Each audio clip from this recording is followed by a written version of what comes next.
ఈరోజు మనం కారపొడిని అయితే చేసుకుందాం.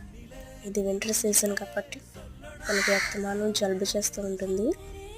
మనకి ఏమీ తినాలనిపిస్తుంది కాబట్టి ఇలా కారపొడి చేసుకుని ఇంట్లో పెట్టుకుంటే టిఫిన్స్లో కానీ అన్నంలో కానీ చాలా బాగుంటుంది.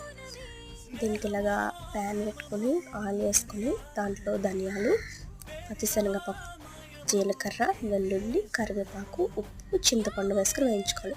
దీంట్లో మెయిన్ టేస్ట్కి ఇంగ్రీడియంట్స్ ఏంటంటే కరివేపాకు, వెల్లుల్లి, పచ్చిశనగపప్పు. మీకు ఇష్టం ఉంటే చింతపండు వేసుకోండి, లేదంటే లేదు.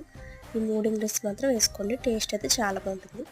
తర్వాత ఎండుమిర్చి, ఒక 10 ఎండుమిర్చి కూడా వేపేసుకుని చక్కగా మిక్స్ అయితే నమ్మలాగా పచ్చగా ఆడేసుకొని ఒక బాక్స్లో వేసుకొని స్టోర్ చేసుకుందాం.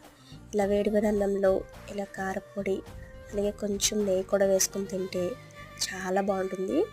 ఈరోజు హెల్త్ అందరికీ బాగుంటలేదు కాబట్టి ఈరోజు